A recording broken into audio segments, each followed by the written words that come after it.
আসসালামু আলাইকুম, বিসমিল্লাহির রহমানির রহিম। সুপ্রিয় শিক্ষার্থীবৃন্দ, তোমাদের অষ্টম শ্রেণীতে পড়ো। তোমাদের জন্য আজকের আলোচনার বিষয় হলো পার্ট 2, ধৈর্য, কতিপয় আখলাকে হামিদার একটি অংশ। তো ধৈর্য এর আরবি শব্দ হলো সবর। আর সবর মানে ধৈর্য। তার অর্থ ধৈর্য, সহিষ্ণুতা, দৃঢ়তা, আত্মনিয়ন্ত্রণ, বিরত রাখা ইত্যাদি। তাহলে ধৈর্যের বেশ কয়েকটি নাম আছে।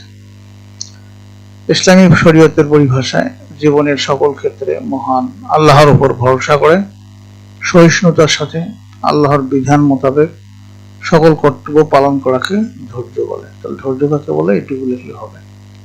কোরআন ও হাদিসের আলোকে ধৈর্য বিশ্লেষণ করলে এর তিনটি বিশেষ দিক স্পষ্ট হয়ে ওঠে। এক হলো অবৈধ ও হারাম বস্তু থেকে নিজের নফস বা প্রবৃত্তিকে বিরত রাখতে ধৈর্য ধারণ করতে হয়। আর দুই হলো আল্লাহ তাআলার ইবাদত ও আনুগত্য ধৈর্য ধারণ করতে হয়। তিন হলো যে কোনো বিপদ আপদে ধৈর্য ধারণ করতে হয়। এর তাৎপর্য, ধৈর্য মানব জীবনের একটি মহৎ গুণ। এটি মানব জীবনের সফলতার চাবিকাঠি। ধৈর্যের অনুশীলন ছাড়া ব্যক্তিগত ও সমষ্টিগত জীবনে সাফল্য অর্জন করা যায় না।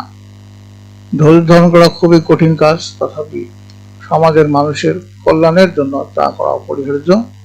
সমাজ জীবনের শান্তি শৃঙ্খলা ও কল্যাণময় জীবনযাপনের জন্য ধৈর্যের বা সবরের গুরুত্ব অপরিসীম। পবিত্র কোরআনে মহান আল্লাহ ধৈর্যশীলদেরকে অফুরন্ত প্রতিদান দেওয়ার ওয়াদা করেছেন। মহান আল্লাহ তাআলা বলেন, বিসমিল্লাহির রহমানির রহিম, ইন্নামা ইউওয়াফাস সাবিরুনা আজরাহুম বিগাইরি হিসাব। অর্থ হলো অবশ্যই ধৈর্যশীলগণকে তাদের প্রতিদান অগণিতভাবে দেওয়া হবে। সূরা জুমার আয়াত হলো 10। ধৈর্যের বিপরীত হচ্ছে অধৈর্য। অধৈর্য মানুষকে ব্যর্থতার দিকে ঠেলে দেয়। এ কারণে জীবনে চলার পথে মানুষকে অবশ্যই ধৈর্যশীল হতে হবে। মানুষের জীবনে আসে সুখ দুঃখ, বিপদ আপদ, সফলতা বিফলতা, জয় পরাজয়। এসব ক্ষেত্রে ধৈর্য ধারণের প্রয়োজন হয়। বিপদে যেমন সুদিনের আশায় ধৈর্য ধারণ করতে হয়, তেমনি সুদিনে আত্মহারা না হয়ে ধৈর্য ধারণ করতে হয়। সুখ শান্তি প্রাপ্তিতে আল্লাহর কৃতজ্ঞতা আদায় করতে হবে। জীবনে যারা বড় হয়েছেন তারা সবাই ছিলেন ধৈর্যশীল। বিখ্যাত নবী হযরত ইব্রাহিম আলাইহিস সালাম ছিলেন ধৈর্যের মূর্ত প্রতীক। জালিম শাসক নমরুদের মূর্তি পূজার বিরোধিতা করায় তিনি অগ্নিকুণ্ডে নিক্ষিপ্ত হয়েছিলেন। তিনি আল্লাহ ছাড়া কারো কাছে সাহায্য চাননি। এমনিভাবে হযরত আইয়ুব আলাইহিস সালামও কঠিন দুরারোগ্য ব্যাধিতে আক্রান্ত হয়েছিলেন। তার দেহে পশম ধরেছিল, শরীর থেকে গোশত খসে পড়েছিল, আত্মীয় স্বজন তাকে ত্যাগ করেছিল, তার সন্তানাদি মারা গিয়েছিল, তার ঘর বাড়ি সব ধ্বংস হয়ে গিয়েছিল। এমন কঠিন মুহূর্তেও তিনি ধৈর্যহারা হননি।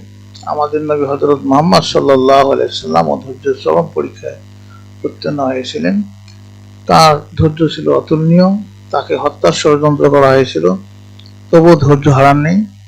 সকল বিপদেই তিনি ছিলেন অটল ও অবিচল।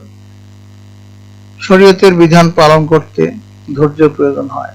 দৈনিক 5 ওয়াক্ত সালাত আদায়, রমজান মাসের সিয়াম পালন, প্রচুর অর্থ ব্যয় করে হজ সম্পাদন, সঞ্চিত সম্পদের 40 ভাগের 1 ভাগ যাকাত হিসেবে প্রদান ইত্যাদি ক্ষেত্রে প্রচুর ধৈর্য ধারণ করতে হয়।